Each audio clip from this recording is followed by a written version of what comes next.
ये हमें कुछ लड़के लड़कियां एक जगह पर बैठे हुए गेम खेलते हुए दिखाए जाते हैं क्योंकि इन्होंने इस गेम में हिस्सा लिया होता है। यहाँ इन सबका मुकाबला था और जीतने वाले को बहुत सारा इनाम मिलने वाला था। उनके आसपास लोगों की काफी भीड़ भी थी। इस गेम में बस दूसरे प्लेयर्स यानी खिलाड़ियों को मारना और जितने हो सके उतने पॉइंट्स इकट्ठा करना था। जैसे ही गेम शुरू होती है सभी प्लेयर्स एक दूसरे को बहुत मारने लगते हैं, जिस वजह से वो बहुत सारे पॉइंट्स जमा कर लेते हैं। यहाँ एक लड़की ऐसी थी जो नई प्लेयर थी और साथ ही एक लड़का ऐसा था जो गेम्स का मास्टर था, मतलब कि वो बहुत पुराना प्लेयर था और बहुत सारे गेम्स जीतकर उसने बहुत सारे इनाम भी जीते हुए थे। भीड़ उन्हें जोश दिलाने के लिए चिल्ला रही होती है तो वो पुराना प्लेयर अपने तजुर्बे की वजह से आसानी से आगे बढ़ता रहता है, लेकिन नए प्लेयर को आगे बढ़ने के लिए काफी मुश्किलात का सामना भी करना पड़ रहा होता है और मेहनत भी करनी पड़ रही थी। इसीलिए वो अपने पास रखी एक एनर्जी ड्रिंक की बोतल जिसका नाम इम्पल्स 9 था उसको उठाती है और एक ही घूंट में काफी सारा पी जाती है। एनर्जी ड्रिंक दरअसल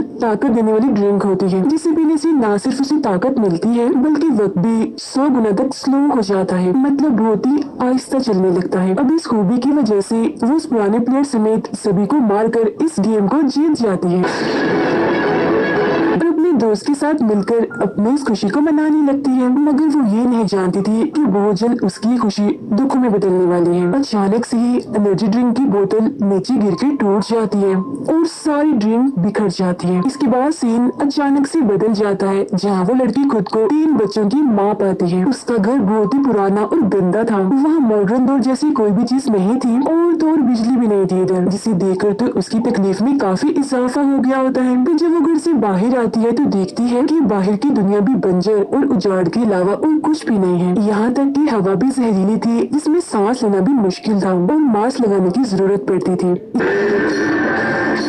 इसके बाद हमें पास्ट यानी गुजरे हुए वक्त का सीन दिखाया जाता है, यानी जहाँ से इस सब की शुरुआत हुई थी। हम इसी लड़की को देखते हैं जिसका नाम वेल है, जो एक गेमर थी। उसकी जिंदगी का सिर्फ एक ही मकसद था कि वो एक अच्छी गेमर बनकर खूब पैसा और शोहरत कमाए। वो अपने डैड के साथ एक घर में रहती थी और ये वक्त है 2017 का। एक दिन उसके डैड उसे होटल की जॉब की इंटरव्यू के लिए तैयार करते हैं, जहाँ वो नाखुश होकर कपड़े पहनकर तैयार होती है और इंटरव्यू के लिए निकल जाती है। बाहर गाड़ी में उसका दोस्त उसके लिए इंतजार कर रहा था। फिर थोड़ा आगे जाने पर वेल पिछली सीट पर बैठकर अपने इंटरव्यू वाले कपड़े बदलकर नॉर्मल कपड़े पहन लेती है और इंटरव्यू देने की बजाय अपनी पसंदीदा गेम फील्ड ऑफ फायर खेलने पहुंच जाती है। बाकी गेम्स की तरह फील्ड ऑफ फायर भी काफी सारे प्लेयर्स की गेम है जिसका मेन मकसद बाकियों को मारकर खुद आखिर तक टिके रहना होता है। वह सोचती है अगर वो ये गेम जीत गई तो लाखों रुपए कमा लेगी और जाहिर है मशहूर भी हो जाएगी। फिर उन पैसों से वो अपने लिए एक गेमिंग कंप्यूटर खरीदेगी। तब उसका दोस्त बताता है कि आज की गेम में रॉय नाम का एक पुराना और माहिर प्लेयर अपनी हैरानकुन परफॉर्मेंस देने वाला है, तो जरा ध्यान से। जिसमें वो थोड़ा घबरा जाती है। फिर बहुत जल्द वो उस एरिया में पहुंच जाते हैं जहाँ गेम खेली जानी थी, जहाँ वो पुराना प्लेयर रॉय अपने फैंस के साथ तस्वीरें बना रहा था। अब पहले गेम शुरू होने से पहले वेल का दोस्त उसे समझाता है कि तुम्हें जज्बाती होकर नहीं बल्कि पूरे ध्यान से खेलना है ताकि तुम किसी तरह फाइनल यानी आखिरी गेम तक पहुंच जाओ। जिसमें वेल कहती है हाँ तुम फिक्र मत करो, मैं ऐसे ही करूंगी क्योंकि मैं उस घमंडी रॉय को कैसे भी करके हराना चाहती हूँ। कुछ ही वक्त के बाद सभी प्लेयर्स अपने अपने कंप्यूटर के सामने बैठ जाते हैं और गेम शुरू हो जाती है। शुरुआत में ही वेल सबसे आगे निकल जाती है, मगर फिर कुछ वक्त के बाद रॉय उसे आसानी से पीछे छोड़ देता है। उसे गेम जीतने का इतना यकीन था कि वो बीच बीच में वहाँ आए लोगों के साथ भी एंजॉय कर रहा था। इस चीज का फायदा उठाकर वेल कुछ पॉइंट्स जमा कर लेती है। वो बस जीतने ही वाली थी मगर वो रॉय को ही मारकर गेम से निकालने की कोशिश करने लगती है, लेकिन उसका वार उल्टा पड़ जाता है क्योंकि रॉय उसे ही मारकर गेम से बाहर कर देता है। मगर इसके बावजूद भी वेल फाइनल मैच तक पहुंच जाती है जो कल ही होने वाला था। फिर जब वो अपने दोस्त के साथ वहाँ से बाहर निकलती है तो रॉय उसकी नकल उतारकर उसे चढ़ाने की कोशिश करता है, जिसके बाद वो बड़ी खुशी खुशी अपने फैंस के साथ तस्वीरें बनाने लगता है। इसके बाद जब वेल का दोस्त अपनी गाड़ी लेने जाता है तब एक आदमी जो दरअसल एक कैफे का मालिक था वो वेल के पास आकर उसे पूछता है कि क्या तुम्हें गेम जीतने का राज मालूम है। जो सुन वो काफी हैरान रह जाती है, मगर वो उस आदमी से कुछ पूछती वो अपना कार्ड उसे थमाकर वहाँ से चला जाता है। घर आकर वेल चुपके सी बगैर कोई आवाज किए अपने कमरे में जाने की कोशिश करती है, मगर उसके डैड उसे देख लेते हैं। अब कोई रास्ता नहीं था, वो पकड़ी गई थी, इसीलिए वो सारी बात उन्हें सच सच बता देती है कि मैं इंटरव्यू देने नहीं गई थी बल्कि गेम खेलने गई थी, जो मेरा शौक है, जुनून है। जो सुनकर उसके डैड को बहुत गुस्सा आता है और वो उसे कहते हैं कि कल ही तुम जाओगी इंटरव्यू देने और वहीं जॉब करोगी, मगर वो साफ साफ मना करते हुए अपने डैड को समझाती है कि मैं कैसे जा सकती हूँ, कल मेरे गेम का फाइनल है जो मेरे मुस्तकबिल के लिए बहुत जरूरी है। लेकिन बाकी सारे माँ बाप की तरह वेल की डैड भी उसे समझाते हैं कि इन गेम्स में कुछ नहीं रखा, इनका कोई मुस्तकबिल नहीं, लेकिन अभी भी वेल अपनी जिद पर अड़ी रहती है और उनकी बात को ना मानते हुए अपने कमरे में चली जाती है। थोड़ी देर बाद वो अपनी आज ही खेली हुई गेम को इंटरनेट पर देखने लगती है, जहाँ रॉय को सबसे टॉप पर देखकर उसे काफी गुस्सा आता है। तभी उसका ध्यान कैफे के उस मालिक के दिए हुए कार्ड पर जाता है और साथ ही उसे याद आता है कि उसने गेम जीतने के राज के बारे में बात की थी। अब क्योंकि उसके दिल में बदला लेने की तड़प भी थी और जीतने का जुनून भी था, इसीलिए वो फौरन कार्ड पर लिखे हुए पते पर चली जाती है। ये जगह दरअसल एक गेम कैफे था, जहाँ कुछ लोग अपने अपने कंप्यूटर्स पर गेम खेल रहे थे और काफी एंजॉय भी कर रहे थे। तभी वहाँ कैफे का मालिक वेल के पास आता है और उसे भी बैठकर गेम खेलने का कहता है। अब यहाँ वेल को काफी हैरानी होती है कि ये तो मुझे सिर्फ गेम खेलने का कह रहा है, तो इसने अपना कार्ड मुझे क्यों दिया था, मगर इस पर ध्यान दिए बगैर वो गेम खेलने के लिए बैठ जाती है। वो गेम का सबसे मुश्किल लेवल चुनती है जो खेलना उसके लिए नामुमकिन था। ये देख कैफे का मालिक उसे वही वाली इम्पल्स 9 एनर्जी ड्रिंक देते हुए कहता है कि ये कोई मामूली एनर्जी ड्रिंक नहीं है, अगर तुम चाहो तो देख लो इसकी कमाल। तब उसकी बात मानकर वेल उसका एक घूंट पी लेती है, जिसके फौरन बाद आसपास की सारी चीजें उसे बहुत ही स्लो चलती हुई दिखने लगती हैं।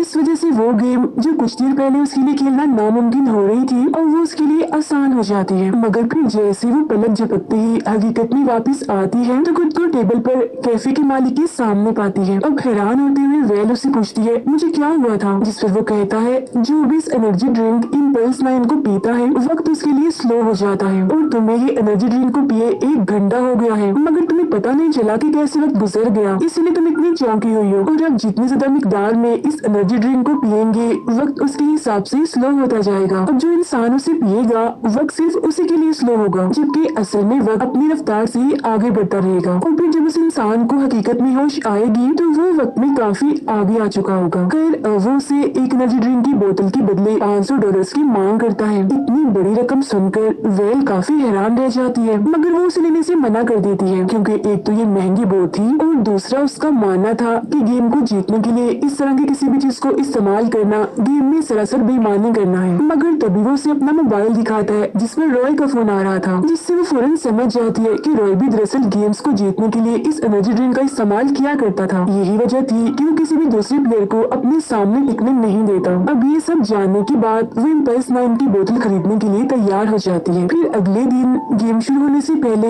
वो इम्पल्स 9 की बोतल को अपने कंप्यूटर के साथ रख देती है और जैसे गेम शुरू होती है वो उसका एक घोंट पी लेती है और गेम में हर चीज स्लो होने का फायदा उठाकर वो कुछ पॉइंट्स हासिल कर लेती है।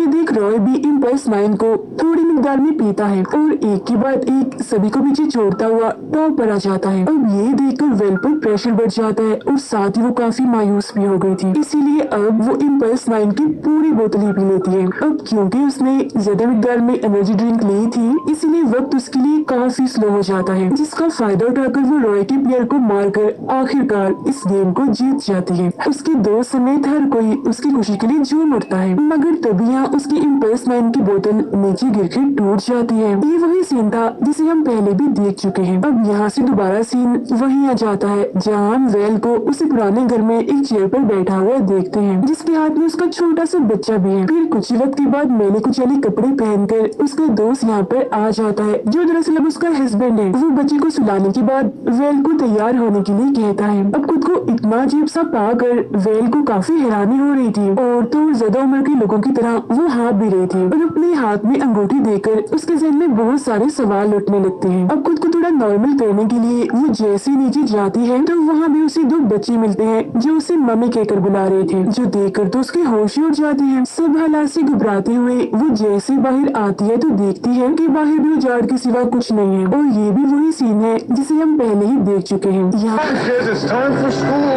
वो लोगों को टेंट में रहता और खुलेआम वॉशरूम इस्तेमाल करता हुआ देखकर काफी हैरान हैरान रह जाती है। तब यहाँ उसे पता चलता है कि इम्पल्स लाइन को इस्तेमाल करने के बाद वो पलक झपकते ही 2017 से 2029 में पहुँच गई है, मतलब अपने वक्त से 12 साल आगे, क्योंकि वक्त सिर्फ उसके लिए ही स्लो हुआ था, बाकी दुनिया तो अपनी स्पीड से ही चल रही थी और अब वो रियलिटी इन्हीं हकीकत में ही थी। और इतना हैरान वो इसीलिए थी क्योंकि स्लो मोशन में रहने की वजह से उसे पता ही नहीं चला कि वक्त इतना आगे आ गया है। और वो जिस जगह पर रह रहे थे ये पूरा इलाका ऊंची ऊंची दीवारों से घिरा हुआ था, क्योंकि इस पूरे इलाके को रेगिस्तान से अलग किया हुआ था, क्योंकि रेगिस्तान में खतरनाक मखलूक थी जो इंसानों पर हमला करती थी। तब उनसे बचने के लिए ये लोग मेन गेट पर बारी बारी पहरा देते हैं। साथ ही उससे ये भी पता चलता है कि माजी में जिन जिन लोगों ने इम्पल्स लाइन को पिया था वो अब यहाँ इस वक्त में जाग रहे थे, जिनका नाम रख दिया गया था पल्सर, यानी इम्पल्स लाइन को इस्तेमाल करने वाले। इम्पल्स लाइन को बहुत ज्यादा इस्तेमाल करने की वजह से लोग अचानक से ही काफी सालों आगे के वक्त में पहुँच रहे थे, जिस वजह से पूरी दुनिया में अफरा तफरी मची हुई थी। जाहिर है इस सबसे सब कुछ तबाह भी हो चुका था और यहाँ के लोगों का मानना था कि सब तबाही के पीछे पल्सर जिम्मेदार है,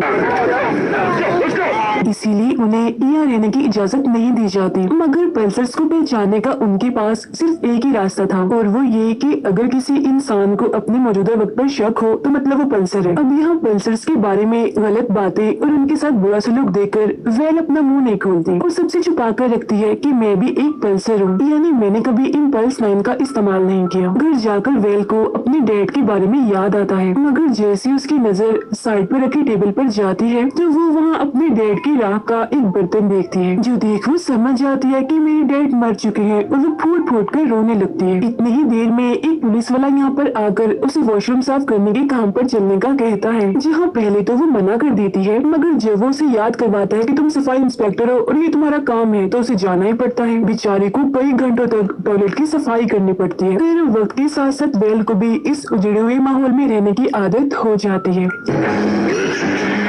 एक दिन वो अपने सारे काम खत्म करके अपने बच्चों को स्कूल से लेने जाती है, जहाँ उसकी बेटी उसे अपनी ड्राइंग देते हुए कहती है कि मामा आप मेरे हीरो हैं। मगर क्योंकि वेल काफी थकी हुई थी इसीलिए वो ना बच्ची की ड्राइंग देखती है और ना ही उसकी बात सुनती है। घर आकर वो देखती है कि उसका हस्बैंड साइकिल पर बैठा जोर जोर से पेडल मार रहा था। असल में वहाँ बिजली ना होने की वजह से वो फील्ड ऑफ फायर गेम खेलने के लिए बिजली बना रहा था और वेल अपनी पसंदीदा गेम देखकर काफी हैरान हो जाती है और साथ में वो खुश भी थी। जब उसका हस्बैंड घर से बाहर जाता है तो वो अपने बच्चों के साथ बैठकर गेम खेलने लगती है। कुछ देर बाद उसका हस्बैंड भागकर घर आता है। वो काफी डरा हुआ था और कहता है कि आज गार्ड की ड्यूटी करने की तुम्हारी बारी थी जिसे तुम भूल गई थी, जिस वजह से पहरा देने वाले एक आदमी को अंदर आने का मौका नहीं मिला, तो वो उस खतरनाक मखलूक का शिकार बन गया। दोनों फौरन भागकर घर से बाहर जाते हैं, जहाँ उस आदमी की वाइफ रो रही थी। अपनी गलती पर शर्मिंदा होकर रोते हुए वेल घर जाने लगती है, मगर उसका हस्बैंड कहता है अभी तुम्हारी ड्यूटी का वक्त खत्म नहीं हुआ, ड्यूटी करो। तो वो दुखी होते हुए गार्ड का काम पूरा करती है। घर आकर भी वो काफी दुखी थी। उसे एहसास होता है कि ये जगह मेरे लिए नहीं है, मतलब मैं यहाँ नहीं रह सकती। इसीलिए वो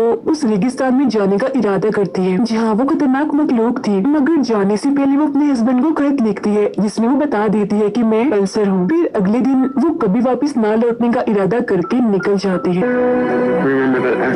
अगली सुबह जब उसका हस्बैंड वो खत पढ़ता है तो उसे बिल्कुल भी यकीन नहीं होता और वेल बंजर जमीन पर भटकते हुए एक उजड़ी हुई बिल्डिंग के पास पहुँचती है और ये बिल्डिंग कोई और नहीं बल्कि वही गेमिंग कैफे था। वो उस कैफे के अंदर जाकर इधर उधर देखने लगती है। तब काउंटर के पीछे से कैफे का मालिक निकल कर आता है, जिसे देखकर वो काफी हैरान रह जाती है। वो देखती है कि इसकी उम्र पर वक्त गुजरने का कोई असर नहीं हुआ, वो भी तो जवान ही है, मगर इसके पीछे वजह क्या थी वो उसे नहीं बताता। उनकी बातों के दौरान कैफे के मालिक को पता चलता है कि एक हफ्ते पहले ही वेल हकीकत में जागी है। यहाँ वो मान जाता है कि हाँ सच में इम्पल्स लाइन की वजह से बहुत सारी जिंदगियां बर्बाद हुई थी। फिर वो वेल से कहता है मगर इस सबसे तुम्हारी जान छुड़वाने का मेरे पास एक प्लान है। वो इम्पल्स लाइन की एक बड़ी सी बोतल लाकर वेल को पीने के लिए देता है और कहता है अगर तुमने इसे पी लिया तो तुम दोबारा वापस इस दुनिया में कभी नहीं आओगी, क्योंकि तुम काफी सालों आगे के वक्त में पहुंच चुकी होगी और इस वक्त में इसीलिए नहीं आओगी क्योंकि तब तक तुम मर चुकी होगी। और हाँ मेरा मशवरा है तुम इसे पीते पीते गेम भी खेलो। और वेल को उसका ये आइडिया पसंद आता है, इसीलिए वो इम्पल्स लाइन को पास में रखकर अपनी पसंदीदा गेम खेलने के लिए बैठ जाती है। मगर जब वो इम्पल्स लाइन की बोतल को उठाने आगे को झुकती है तो उसकी नजर उस ड्राइंग पर जाती है जो उसकी बेटी ने उसके लिए बनाई थी और कहा था कि आप मेरी हीरो हो। ड्राइंग देखकर वो यादों में खो जाती है और अपनी फैमिली के साथ गुजारे गए खूबसूरत पलों को याद करने लगती है, जिसके बाद वो एनर्जी ड्रिंक को ना पीने का फैसला करके ये फैसला करती है कि मैं अब सारी जिंदगी अपनी फैमिली के साथ रहूंगी। इस इरादे के साथ वो दोबारा से अपने घर जाने लगती है, जहाँ गेट पर उसे अपना हस्बैंड गार्ड की ड्यूटी करते हुए दिखता है। वो वेल से काफी नाराज था, इसीलिए वो गेट खोलकर उसे अंदर आने नहीं देता और कहता है तुम पर्स थी, तुमने हम सबको धोखा दिया। जिस पर वेल अपने किए की माफी मांगती है। अभी उनकी बात चल ही रही थी कि तभी उन्हें दूर से गोलियां चलने की आवाज सुनाई देती है, क्योंकि वो खतरनाक हमलावर मखलूक इनके इलाके की तरफ बढ़ रही थी। तब यहाँ ये बात खुलकर सामने आती है कि ये खतरनाक मखलूक जो बनी हुई है ये कोई और नहीं बल्कि इंसानों का ये ग्रुप है, मगर ये इंसानों के दुश्मन थे, उनका मांस खाते थे। उन्हें पास आता देख उसका हस्बैंड जल्दी से गेट खोलकर उसे अंदर ले आता है, जिसके बाद इधर अलार्म बज जाता है। सभी लोग डर जाते हैं और यहाँ से भागने लगते हैं। वेल उनमें से एक औरत से पूछती है, जिस पर वो बताती है कि हम सब खाई की तरफ जा रहे हैं, क्योंकि उन हमला आवरों को रोकने का कोई रास्ता नहीं है हमारे पास। ये जानकर उसे दुख होता है और क्योंकि यहाँ के सारे लोग उससे काफी नाराज थे, इसीलिए सबका भरोसा जीतने के लिए वो एक प्लान बनाती है। वो अपने हस्बैंड से कहती है, मैं यहाँ रुककर जितनी देर हो सके उन हमलावरों को रोकने की कोशिश करूंगी। और वो उसे यहाँ अकेले छोड़कर जाना तो नहीं चाह रहा था, मगर जब वेल उसे बच्चों की खातिर यहाँ से जाने का कहती है तो वो उसकी बात मान लेता है और यहाँ से चला जाता है। इसके बाद इम्पल्स लाइन की बड़ी बोतल जिसे वो अपने साथ लाई थी उसे लेकर लड़ाई के लिए तैयार हो जाती है। तब वो हमलावर गेट के पास पहुंचकर हमला करने के लिए आगे बढ़ते हैं। तब यहाँ वेल को पता चलता है कि इन हमलावरों का लीडर